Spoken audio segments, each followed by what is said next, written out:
Hello students, कैसे हैं आप सब लोग। Indian economic development chapter number 3, इसका लास्ट पार्ट आज हम देखेंगे, यानी कि पार्ट नंबर 3, जिसके अंदर हम बात करेंगे डीमोनेटाइजेशन और जीएसटी।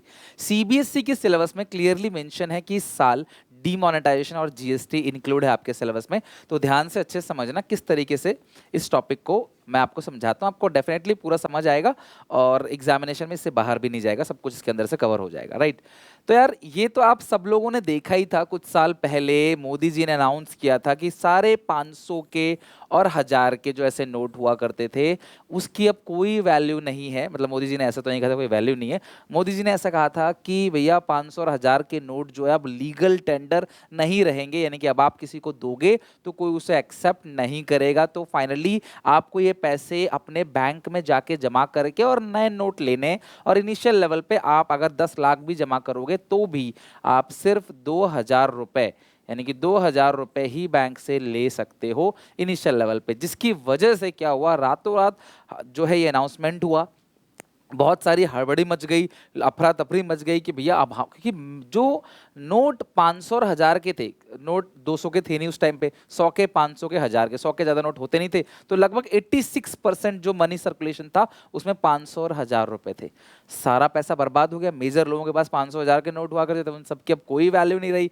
और बैंक में इतनी लंबी लंबी लाइन, शुरू में तो कुछ दिन में पैसा ही नहीं था बैंक के पास, एटीएम से भी पैसे नहीं निकल रहे थे, सिर्फ बैंकों के बाहर लंबी लंबी लाइन लग रही थी। बड़ी दिक्कत होने लगी लोगों को, और क्लास बहुत सारे लोगों की इसमें जान भी चली गई, और इकोनॉमी में क्लास एक तरीके से अफरा तफरी मच गई, बहुत लोगों की जॉब गई, कई कंपनियां बंद हो गई सिचुएशन से। बट सरकार ने किया क्यों ये डीमोनेटाइजेशन, किया क्यों? क्या ये पहले भी कभी हुआ था? क्या ये किसी और कंट्री में भी कभी हुआ था? ये सारी बातें यहाँ पे सीखेंगे, फिर इसके बाद हम जीएसटी पे चलेंगे। सो it is a situation where central bank of a country, ठीक है, withdraw the old currency note of certain denomination as an official mode of payment। 8 नवंबर 2016 को अनाउंसमेंट हुआ गवर्नमेंट ऑफ इंडिया द्वारा कि जितने भी 500 और 1000 के नोट थे महात्मा गांधी सीरीज के, वो सारे के सारे अब लीगल टेंडर नहीं रहेंगे। लीगल टेंडर मतलब लीगल टेंडर मनी वो मनी होता है जो इशूड बाई गवर्नमेंट होता है, जो अप्रूव बाय द गवर्नमेंट होता है, जिससे क्लास लेने से कोई मना नहीं कर सकता। बट अब वो लीगल टेंडर नहीं है, यानी कि अब ये पैसे कोई भी आपसे नहीं लेगा। अचानक से ऐसा हुआ, किसी को कानो कान खबर नहीं थी, और अचानक से ये चीजें हो गई क्लास। 500 और 1000 के जो नोट है वो बंद हो गया, उसके बाद नए 500 और 2000 के नोट का आगमन हुआ। ये कुछ इस तरीके से दिखते थे। अब तो ये खैर पुराने हो गए, बट उस टाइम पे ये नया 2000 का और नया 500 का नोट ऐसे आया था, राइट। 105। आप भीड़ देख रहे हो क्लास, कितनी भीड़ लगी हुई है। लोग ड्यूटी छोड़ के दिन भर इन्हीं के कंपनी के बाहर ही, किसी को घर की शादी, घर में शादी है किसी की बेटी की, किसी को कहीं कुछ चीज़ के लिए पैसा चाहिए, किसी को एजुकेशन के लिए, सबको पैसा चाहिए कहीं ना कहीं, किसी ना किसी काम करने के लिए। अचानक से चीज़ ऐसी हो गई, लोगों में बहुत अफरा तफरी मची। बैंकों के बाहर आप लाइन दे, लिटरली 150-200 लोगों के पीछे नंबर आता था, दिन भर लगे रहते थे लाइन में, 200 रुपये मिलता था। अमीरों को ऐसा इसलिए किया गया कि अमीरों ने जो ब्लैक मनी इकट्ठा कर रखी है घर पे, बोरियां भर भर के जो नोट इकट्ठा कर रखा है, उन पैसे को भैया अब आप बैंक में जमा कराओगे तो वाइट हो जाएगा, पता चल जाएगा कि भैया आपके पास पैसे कहाँ से आया। तो ब्लैक को व्हाइट में अचानक से। लेकिन हुआ क्या कि अमीरों ने गरीबों को पकड़ा, 10 गरीबों को पकड़ा, सबको बोला कि आप लो इतने इतने पैसे अपने खाते में जमा कर लो। गरीबों के पास तो कुछ नहीं था, ये पैसे जमा करके उन लोगों ने गरीबों से, जो लोग थे उनसे अपने पैसे को कुछ कुछ कन्वर्ट कराया। और जो बहुत बड़ी पार्टी थी, बड़े लोग थे, उन्होंने सीधे बैंक मैनेजर से कॉन्टैक्ट करके सारे सारे अमाउंट को एक्सचेंज करा के कुल मिला के इस पूरे प्लान को फ्लॉप कर दिया। मोर देन 105 से लोगों की लगभग डेथ हो गई। इसके अंदर 15 लाख लोगों ने अपनी जॉब गंवा दी, और 500 और 1000 के नोट लगभग 86% था, जिससे क्लास सारा का सारा पैसा वापस आ गया बैंकों में। मतलब ये एक फ्लॉप इसलिए रहा कि इनको लग रहा था कि कुछ पैसा ऐसा होगा जो ब्लैक होगा, लेकिन सारा का सारा पैसा यार 99.3% अमाउंट जो है क्लास वो लगभग वापस आ गया बैंक के अंदर। अब उस पुराने नोट को जलाने में इतना खर्चा आ गया कि इतने सारे नोट, पुराने नोट, उन सब में आग लगानी है। ऐसा आग नहीं लगाना था उनको रिसाइकिल करने के लिए एक मशीन बाहर से इंपोर्ट करना पड़ा, एक बहुत बड़ी मशीन बाहर से इंपोर्ट किया ताकि उसको रिसाइकिल किया जा सके, उन सारी करेंसीज को। क्यों किया गया फिर डिमोनेटाइजेशन? करप्शन को हटाने के लिए, इलीगल एक्टिविटीज के लिए, करप्शन के लिए। घूस देते हो ना तो नोट, कभी आपने ऐसा सुना है कि किसी को घूस दे रहे हैं एनईएफटी करके, आरटीजीएस करके, या जीपे करके अकाउंट में ट्रांसफर करके? घूस देने के लिए सिर्फ पैसों का इस्तेमाल किया कि वो प्रूफ नहीं रहेगा कैश अगर दिया आपने, कोई पर्ची नहीं कटती घूस देने के लिए। To stop circulation of black money in the market, market में ब्लैक मनी को खत्म करने के लिए। ब्लैक मनी क्या होता है कि मैं कमाता 5 लाख रुपए हूं, मैं सरकार को बताता 1 लाख रुपए हूं, तो हर साल मैं 4 लाख लाख रुपए एक्स्ट्रा कमाता हूं तो ये मेरी ब्लैक मनी हो गई। अगर मैं 10 साल काम कर रहा हूं, 40 लाख की एक्स्ट्रा प्रॉपर्टी मैंने इकट्ठा कर ली, इसे मैं बैंक में मतलब कैश इकट्ठा कर लिया, मैं जनरली इसे बैंक में नहीं जमा कराता, अगर मैं बैंक में जमा करूंगा तो बैंक वाला मुझे पूछेंगे कि भाई ये पैसा कहां से आया। तो इस ब्लैक मनी को हटाने के लिए, खत्म करने के लिए टेरर फंडिंग, जो टेरर अटैक होते हैं, जो आतंकवादी होते हैं, उनको पैसा दिया जाता है तो ये कैश में ही दिया जाता है, उनको अकाउंट में ट्रांसफर नहीं किया जाता। कहाँ से आया पैसा? हवाला का पैसा हो, चाहे टेरर फंडिंग हो, विदेशों में पैसा जमा करते हैं लोग, टैक्स की चोरी करते हैं, लाइक अपने इनकम अपनी बचा ली 40 लाख, इस पर आपने टैक्स नहीं दिया, टैक्स की चोरी किया। या प्रमोट कैशलेस इकोनॉमी, सरकार का मेन मोटो भी ये भी था कि कैशलेस इकोनॉमी को प्रमोट करना है, कैश को हटाना है इकोनॉमी से। आज देखो मेजर ट्रांजैक्शन जो है वो जो अर्बन एरिया में है वो होते हैं ऑनलाइन। आप वॉलेट आने लगे, मोबाइल वॉलेट आने लगे, पेटीएम वॉलेट, भारत पे या जी पे, पता नहीं कितने कितने वॉलेट आने लगे, और साथ में सबका बैंक अकाउंट भी खुलने लगा, लोग बैंकों से ट्रांजेक्शन करने लगे, दुकान वालों ने स्वाइप मशीन अपने दुकानों पे लगाना स्टार्ट कर दिया, चीज़ों को क्लास बेहतर बनाने लगे और कैशलेस इकोनॉमी को प्रमोट करना, ये सरकार का मोटो था डीमोनेटाइजेशन के पीछे, नोटबंदी करने के पीछे। अब डीमोनेटाइजेशन का इम्पैक्ट क्या हुआ? जब डीमोनेटाइजेशन हुआ तो उसका असर क्या हुआ?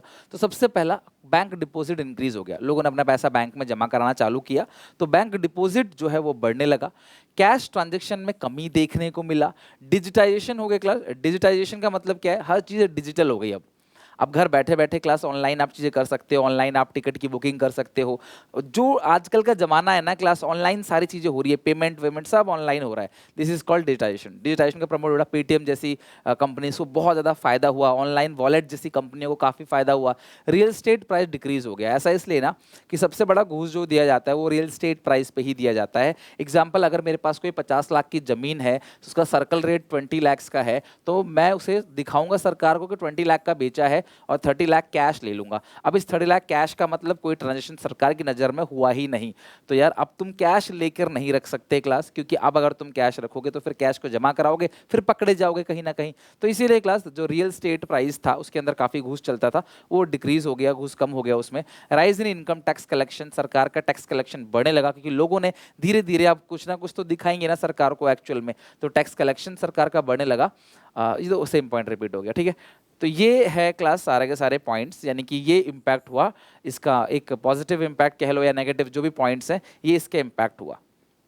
लेकिन जो मेन मुद्दा था ना ब्लैक मनी को खत्म करने का, लाने का, वो नहीं हो पाया। टेरर फंडिंग वगैरह रोकने का था, हाँ नकली नोट कुछ, इसमें भी आप देख सकते हो एम क्या था, एम ये भी था सरकार का, कुछ नकली नोट, फेक करेंसी, ठीक है, स्टॉप फेक करेंसी। जो भी फेक करेंसी थी ना, फेक करेंसी, आप देखते हो जो भी 2000 का नोट देखता है, 500 का नोट, ऐसे ऊपर उठा उठा के चेक करता है बहुत देर तक कि भाई क्या है क्या नहीं, जो भी साइन है चेक करने के लिए, फेक करेंसी को खत्म करना। बट प्रॉब्लम क्या हुई, जैसे ही 2000 का नोट आया कुछ दिन बाद 2000 के नोट की फेक करेंसी बनाने लगे, तो फेक करेंसी खत्म हुई पुराने नोट्स की, अब नई फेक करेंसी बनने लगी। तो ये प्रॉब्लम तो सॉल्व नहीं हो पाई फेक करेंसी वाली, बट इनका मेन मोटो यही था कि जितने भी पॉइंट्स थे ये सारे के सारे मेन मोटो थे। उसमें से एक चीज़ मुझे लगी कि जो सफल हो गई वो है कैशलेस इकोनॉमी। धीरे धीरे लोग जो है वो सबका अकाउंट खुलने लगा, जनधन के तहत सबका अकाउंट खुल गया और सब लोग धीरे धीरे कहीं ना कहीं थोड़ा बहुत तो इंगेज हो रहे हैं अब ऑनलाइन पेमेंट्स के लिए, राइट। लेकिन ऑनलाइन पेमेंट्स के लिए ओपन तो हो रहे हैं, लेकिन उसमें भी क्लास नुकसान है कि ऑनलाइन पेमेंट में फ्रॉड भी होता है। लाइक आपको पता ही है कितने कॉल आते हैं और आपका सीवीवी जानने की कोशिश करते हैं, अकाउंट का जो डेबिट कार्ड का नंबर जानने की कोशिश करते हैं, कितने सारे स्कैम होते हैं, फ्रॉड होते हैं ऑनलाइन। तो ये भी इसका एक डीमेरिट है। एक अच्छी चीज़ भी है ऑनलाइन पेमेंट, लेकिन इसका डीमेरिट भी है, फेक फ्रॉड भी बहुत सारे होते हैं। Demonetization has been done in various country, आज से पहले भी कंट्री में डीमोनेटाइजेशन हुआ था, नाइजीरिया हो, जिम्बाब्वे, म्यांमार, ऑस्ट्रेलिया एटसेट्रा। और इंडिया ने भी क्लास सन 1946 और 1978 में भी डीमोनेटाइजेशन को देखा है। पहले क्लास से नोट देखो क्लास, ये कितने का नोट है, 10,000 रुपए का नोट है। देखो 10,000 रुपए का नोट था, 5,000 रुपए का नोट था, 1,000 रुपए का नोट था, उस टाइम के ऐसे ऐसे नोट थे।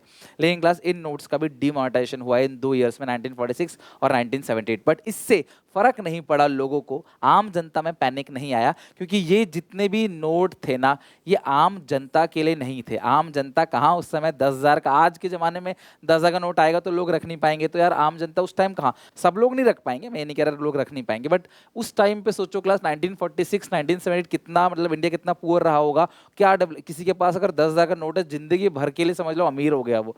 तो यार ये नोट सिर्फ गवर्नमेंट पर्पस के लिए था, सरकार अपने लिए रखती थी, सरकारी ट्रांजैक्शन के लिए रखा जाता था, आम जनता के पास नहीं था वो। तो इन नोट को बंद करने से सरकार को कोई मतलब कि आम जनता में पैनिक नहीं हुआ, आम जनता के पास था। मान लो कोई 2 लाख का नोट है वो बंद हो गया तो मुझे फर्क नहीं पड़ा, क्योंकि मेरे पास खर्च करने के लिए 2,000 का नोट है, 1,000 का 500 का नोट है। अगर 500 का नोट बंद हो जाए, 2,000 का नोट बंद हो जाए तो दिक्कत, मैं क्या खर्च करूंगा फिर, समझ रहे हो बात को। तो ये सरकार अपने लिए खर्च करती थी, सरकारी ट्रांजेक्शन के लिए, आम जनता को इससे कोई पैनिक नहीं हुआ। ओके तो ये था डिमोनेटाइजेशन। इतनी नॉलेज आई थिंक बहुत है डिमोनेटाइजेशन के लिए। डेट याद रख लेना क्लास, आई थिंक वही सबसे ज़्यादा इंपॉर्टेंट है, और बाकी क्यों किया गया डिमोनेटाइजेशन ये ज़्यादा इंपॉर्टेंट है। नेक्स्ट टॉपिक पे आते हैं, GST, goods and services tax. देखो यार, 2 तरह के टैक्स होते हैं तो आपको पता है, डायरेक्ट टैक्स और इनडायरेक्ट टैक्स। जो इनडायरेक्ट टैक्स है ना, वो बहुत सारे डिफरेंट डिफरेंट टैक्स होते थे पहले, लाइक सर्विस टैक्स हो गया, ठीक है, सेल्स टैक्स यानी वैट हो गया, फिर हो गया कस्टम ड्यूटी हो गया, ऑक्ट्रॉय ड्यूटी हो गया, इसके अलावा एक्साइज ड्यूटी, बहुत सारे डिफरेंट टाइप के टैक्स हुआ करते थे। तो ग्राहक को पता ही नहीं कि यार मैं टैक्स दे रहा हूँ, वहां पे 5%, यहाँ पे 10%, यहाँ पे 6%, यहाँ 12%, पता ही नहीं मैं कितना दे रहा हूँ। तो सरकार ने कॉन्सेप्ट लाया कि जितने भी इनडायरेक्ट टैक्सेस हैं उन सबको मर्ज कर दिया जाए, उन सबको जोड़ के एक ही टैक्स बना दिया जाए, जिसका नाम है goods and services tax, GST. ऐसा इसलिए क्योंकि अलग अलग कंट्री में ऑलरेडी जीएसटी लग रहा था, और इसको कहते हैं class one nation one tax. अलग अलग टैक्स नहीं लगेगा, वन नेशन वन टैक्स। लेकिन मैं इस चीज से पूरी तरीके से सहमत नहीं हूं कि वन नेशन वन टैक्स, क्योंकि जीएसटी के बाद भी हमें इनकम टैक्स देना पड़ता है, कॉर्पोरेट टैक्स देना पड़ता है, इसके अलावा और भी बहुत सारे क्लास टैक्सेस होते हैं। कई सारी चीज़ें जीएसटी के अंदर कवर नहीं है, जैसे कस्टम ड्यूटी है वो जीएसटी के अंदर कवर नहीं है, पेट्रोलियम प्रोडक्ट जीएसटी के अंदर कवर नहीं है, अलग अलग चीज़ों पर अलग अलग रेट है। तो यार वन नेशन वन टैक्स ये कहते तो हैं वन नेशन वन टैक्स, लेकिन क्लास मैं पर्सनली इस चीज़ को वन नेशन वन टैक्स नहीं मानता, क्योंकि अलग अलग टैक्स हमें अभी भी देना पड़ता है। हाँ, बट इतने डाइवर्सिफाइड टैक्स नहीं देना, इंडायरेक्ट टैक्सेस को मर्ज कर दिया गया और उसके लिए हो गया जीएसटी। क्लास ये एक इनडायरेक्ट टैक्स है जो लेवी होता है सप्लाई ऑफ गुड्स पे, ध्यान रखना class, supply of goods and services पे, पास्ड इन पार्लियामेंट 29 मार्च 2017 और केम इनटू इफेक्ट। जीएसटी कब इफेक्ट में आ गया? 1 जुलाई 2017। न जाने कितने मतलब कि आई थिंक 15-20 साल की मेहनत के बाद जीएसटी फाइनली क्लास पास हो गया, जीएसटी बिल। और before the implementation of GST various central state and local taxes were levy in India, और इन सारे टैक्सेस को हटाकर क्लास बना दिया गया जीएसटी टैक्स, यानी सारे टैक्स को सब सम कर दिया under GST, which is based on principle of one nation one tax. GST के मेजर रेट ये हैं, कई चीज़ों पे जीएसटी नहीं लगता, 0% है, कई चीज़ों पे 3% लगता है, लाइक गोल्ड की दुकान पे जाओगे उस पे 3% लगेगा, और कई सारी चीज़ों पे 5% बेसिकली फूड आइटम पे। और हाल ही में ही जीएसटी काउंसिल की बैठक में इन्होंने बोला कि जो फूड आइटम है, जो बेसिकली पैक्ड फूड आइटम होते हैं, उन पे भी जीएसटी लगाया जाएगा 5% का। इसके अलावा कई चीज़ों पर 12%, कईयों पर 18%, जैसे क्लास जो कोचिंग इंस्टीट्यूशन की फीस होती है उन पर जनरली 18% होता है, मेजर चीज़ों पर 18% है, मेजर चीज़ों पे 18% है, और क्लास जो लग्जरीज आइटम होते हैं, महंगी गाड़ियां वगैरह, उन पे 28% का जीएसटी लगता है। तो ये 4 अलग अलग स्लैब है। इसके अलावा जीएसटी के अंदर कस्टम ड्यूटी को नहीं रखा गया, कस्टम ड्यूटी पे जीएसटी नहीं लगता, पेट्रोलियम प्रोडक्ट पे जीएसटी नहीं लगता, क्योंकि इनको सिर्फ 28% नहीं लेना, 28 से ज़्यादा लेना है। अगर ये जीएसटी के दायरे में आ गया तो मैक्सिमम रेट 28% लगेगा। लेकिन आप सबको पता है कि पेट्रोल पे कितना ज़्यादा, लगभग मतलब आधे से भी ज़्यादा अमाउंट जो है पेट्रोल का वो सिर्फ टैक्स का चला जाता है। तो अगर वो कम कर दिया जाए तो शायद पेट्रोल लोगों को सस्ते में मिलेगा, बट सरकार की इनकम कम हो जाएगी, सरकार इसीलिए इस चीज़ को लेके आती नहीं है। बाहर से जो चीज़ें खरीदते हैं, इंपोर्ट ड्यूटी, इंपोर्ट जो हम करते हैं उस पर भी टैक्स ज़्यादा लेती है सरकार, इसीलिए इनको जीएसटी के अंदर कवर नहीं किया गया है। अब जीएसटी का स्ट्रक्चर कैसा है, ध्यान समझना। स्ट्रक्चर में आपने 11th क्लास के अंदर जरूर पढ़ा होगा, इसके अंदर सेंट्रल, देखो जीएसटी का जो कलेक्शन आया उसमें थोड़ा पैसा स्टेट गवर्नमेंट को भी रखना है, स्टेट को चलाने के लिए थोड़ा सेंट्रल गवर्नमेंट भी रखती है, अपने जो केंद्र सरकार को भी पैसा चाहिए होता है चलाने के लिए।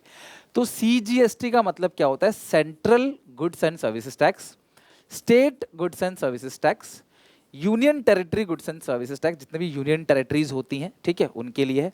और ये integrated goods and service tax, ये कब लगता है? ये दोनों तब लगता है जब आप सेम स्टेट्स में सामान बेचते हो। ध्यान रखना, सेम स्टेट।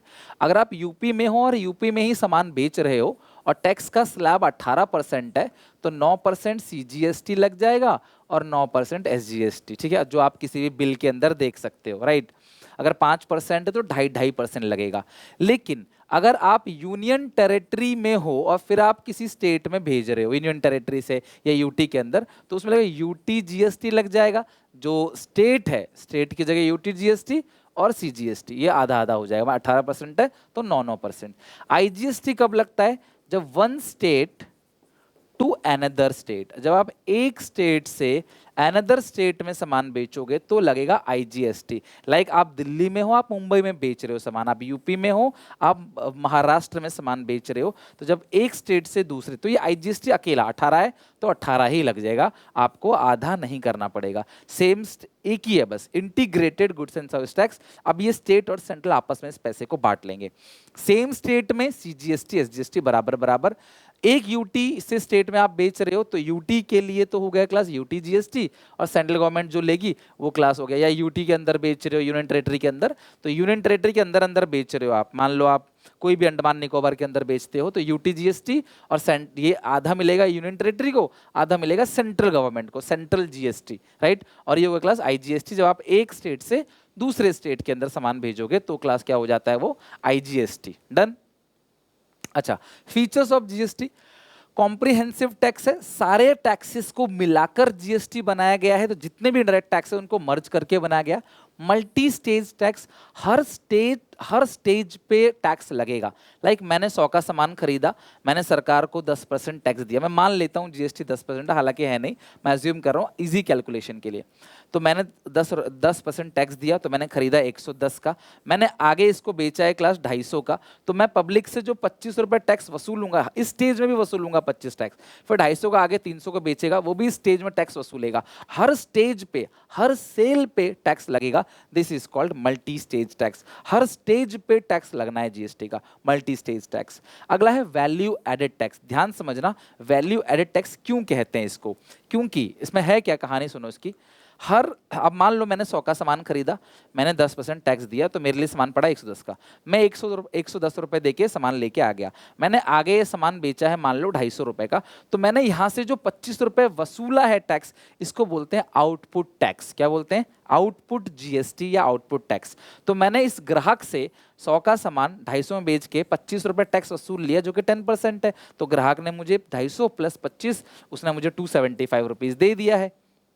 तो मैं सरकार से बोलूंगा, देखो सरकार, मैंने ग्राहक से तो 25 रुपए टैक्स ले लिया है कि मैं आपको दूंगा करके, लेकिन इस 25 में से मैं 10 को माइनस कर दूंगा, क्योंकि 10 तो मैं आपको पहले ही दे चुका हूं। इसको बोलते हैं, इस 10 को बोलते हैं इनपुट टैक्स क्रेडिट, ठीक है। यानी कि मेरी जेब से कुछ भी टैक्स नहीं जाएगा, मैंने जो 10 रुपए टैक्स पहले भरा था, मैं यहाँ से 25 में से 10 काट के 15 रुपए सरकार को दे दूंगा, 15 रुपए मेरा नेट टैक्स पेबल आएगा। ये हो गया आउटपुट टैक्स। आउटपुट पे जो मिला है सेल पे, ये इनपुट पे जो मिला है इनपुट टैक्स, रॉ मटेरियल मैंने खरीदा था, और जो बचा कुचा 15 रुपए, यही मैं सरकार को नेट टैक्स पेबल करूंगा। तो वैल्यू एडेड, 100 का सामान अगर 250 में बिक रहा है, तो जितना भी वैल्यू एडेड है वो है 150, और 150 का 10% ही तो मैंने सरकार को दिया है 15 रुपए, तो इसीलिए जीएसटी को बोलते हैं वैल्यू एडेड टैक्स, राइट। और हर स्टेज पे हमें इनपुट क्रेडिट मिल जाता है, इसको बोलते हैं इनपुट टैक्स क्रेडिट। तो मतलब कुल मिला के दुकानदार की जेब से कुछ नहीं जाना, वो 100 का सामान लाया टैक्स देके, ग्राहक को जो बेच के टैक्स लेगा उसे वो काट के बाकी सरकार को दे देगा। अब ऐसा तो होगा नहीं ग्राहक को कम का बेचा है, ग्राहक को ज्यादा का ही बेचेगा, तो कुछ ना कुछ काट के सरकार को दे देगा। अच्छा, मान लो ऐसा कि सर वो 100 पेमेंट किया, ग्राहक से 80 रुपए टैक्स मिला, तो वो सरकार से वापस भी ले लेगा 20 रुपए, वापस नहीं लेगा, वो अगले साल कट जाएगा, मतलब उसका ऐसा हो जाता है, सेट ऑफ कर लेगा। डेस्टिनेशन बेस्ड टैक्स क्या होता है? डेस्टिनेशन बेस्ड टैक्स किसे कहते हैं? यार देखो, बेसिकली जो जीएसटी है ना, वो एक डेस्टिनेशन बेस्ड टैक्स है। मैं यूपी में बैठा हूं, मैंने महाराष्ट्र में सामान बेचा है, तो महाराष्ट्र की गवर्नमेंट जहां पे सर्विस का कंजप्शन हो रहा है, ओके, मैं लिख देता हूं, जहां पे सर्विस या गुड्स का कंजप्शन हो रहा है, वो गवर्नमेंट टैक्स चार्ज करेगी। तो ये डेस्टिनेशन बेस्ड टैक्स है। कहाँ बिक रहा, मैं यहाँ से बेच रहा हूँ, मैन्युफैक्चरर कहाँ पे है, इससे लेना देना नहीं है, सेलर कहाँ पे, इससे लेना देना नहीं है, बायर कहाँ पे है, उससे लेना देना है। तो अगर आप कहीं बैठे हो तो वो स्टेट चार्ज करेगी tax, this is called destination. तो जहाँ डेस्टिनेशन है वो टैक्स चार्ज करती है। सर जीएसटी का क्या फायदा हुआ, जीएसटी के आने से चीजें महंगी हो गई थी। ऑब्वियसली क्लास, जब जीएसटी नया नया आया तो डीलरों ने बहुत लूटा ग्राहकों को, जीएसटी के नाम पे बहुत रेट बढ़ा बढ़ा के बेचे कि अब जीएसटी हो गया है, अब हर सारी चीजें सरकार की नज़र में आ गई हैं, तो बहुत ज़्यादा लूटा गया लोगों को। बट फिर भी इसके कुछ एडवांटेजेस थे, जैसे सिंप्लीफिकेशन टैक्स प्रोसीजर, बहुत वैरायटी ऑफ टैक्सेस नहीं लगता है, टैक्स प्रोसेस को बहुत सिंपल कर दिया गया, सीधे जीएसटी लगता है। ट्रांसपेरेंसी, अब पता है मुझे कि मैं 28% दे रहा हूँ, तो 28 दे रहा हूँ, आई नो, पर पहले मैंने यहाँ 4 दिया, वहाँ 6 दिया, यहाँ 8 दिया, यहाँ 5 दिया, मुझे पता नहीं था, तो थोड़ा सा ट्रांसपेरेंसी होगी। Ease of doing business, business करना आसान हो गया, राइट, बिजनेस करना काफ़ी आसान हो गया, क्योंकि बिजनेसमैन को भी सिंप्लिसिटी चाहिए टैक्स की, तो टैक्स प्रोसेस सिंपल हो गया, तो बिजनेसमैन को आसान हो गया। ऑनलाइन चीज़ें होने लगी, टेक्नोलॉजी ड्रिवन, जीएसटी की कैलकुलेशन से लेकर अकाउंटिंग प्रोसेस तक सब आसान हो गया, जिसकी वजह से टेक्नोलॉजी ड्रिवन हो गया, इसमें टेक्नोलॉजी को भी लगाया गया, और इवन से सरकार भी आसानी से ट्रैक कर लेगी सारी चीज़ों को, सरकार के लिए भी आसान हो गया ट्रैक करना हर एक चीज़ को टेक्नोलॉजी की वजह से। अगला, अट्रैक्ट फॉरेन इन्वेस्टमेंट, बाहर कंट्री से कोई इन्वेस्टमेंट करने आता है तो उसे पता है यार एक ही टैक्स है जीएसटी, बस उसे कंफ्यूजन नहीं है, तो बाहर से इन्वेस्टमेंट ज़्यादा आता है, वो ज़्यादा अट्रैक्ट होते हैं कि ठीक है यार कंट्री, मतलब जोल जाल नहीं है, सब थोड़ा सिंपल है, ट्रांसपेरेंसी है, हर चीज़ जो है वो सिंपल है, तो इन्वेस्टमेंट ज़्यादा आता है। और क्लास इवन जीएसटी की कलेक्शन की वजह से काफ़ी कलेक्शन सरकार के पास आता है जीएसटी से, जिससे क्लास इकॉनमी ग्रोथ होता है, तो मतलब जीएसटी का काफ़ी सरकार का पैसा आता है, जिससे देश का ग्रोथ होता है, तो ये कंट्रीब्यूट करता है इकोनॉमिक ग्रोथ को। तो डीमोनेटाइजेशन और जीएसटी दोनों टॉपिक थर्ड चैप्टर में है, और ये हमने अच्छे से खत्म कर लिया, और हमारा ये पूरा चैप्टर एंड हो गया। डीमोनेटाइजेशन शायद उसमें भी था आपका, बीएसटी में भी था डिमोनेटाइजेशन, वो भी आप लोगों ने देख लिया होगा, बट यहाँ पे फाइनली इतनी नॉलेज बहुत है बहुत कुछ, जीएसटी काउंसिल वगैरह पता नहीं क्या क्या है इसके अंदर, बट आपको बहुत कुछ पढ़ना नहीं है, आपके सिलेबस के अकॉर्डिंग सिर्फ कॉन्सेप्ट था, और आई थिंक मैंने कॉन्सेप्ट से भी हट के आपको डिटेल में कुछ ज़्यादा ही कराया है, इट्स टोटली इनफ। तो आज हमने फाइनली अपना 3 चैप्टर खत्म कर लिया है, थर्ड चैप्टर एंड हो गया। पोवर्टी हमारे सिलेबस का पार्ट नहीं है इस साल, तो पोवर्टी हम नहीं पढ़ेंगे, अब हम पढ़ेंगे ह्यूमन कैपिटल फॉर्मेशन, तो नेक्स्ट क्लास से हम लोग ह्यूमन कैपिटल फॉर्मेशन स्टार्ट करेंगे, बट तब तक आप ये 3 के 3 चैप्टर अच्छे से लर्न कर लो, ताकि आपको कोई प्रॉब्लम ना हो। Take care, bye bye. Video अच्छी लगी हो और आप मुझे सपोर्ट करना चाहते हो दिल से, फ्री ऑफ कॉस्ट कोशिश कर रहा हूँ क्वालिटी कंटेंट आप तक पहुंचा सकूं, मेरी बहुत सारी अपॉर्चुनिटी कॉस्ट लगी है इसके पीछे आपको कंटेंट डिलीवर करने में, बस आपसे एक ही सपोर्ट है कि वीडियो को अपने सारे क्लासमेट तक पहुंचाओ, एटलीस्ट अगर बहुत सारे बच्चे मेरी वीडियो को देखेंगे तो शायद मुझे अच्छा लगेगा, मैं और कंटेंट आपके लिए बेहतर से बेहतर लेके आता रहूँगा। तब तक के लिए class take care, bye bye, God bless you, मिलते हैं नेक्स्ट वीडियो में। वीडियो को लाइक जरूर करके जाना जाने से पहले। चलो बाय।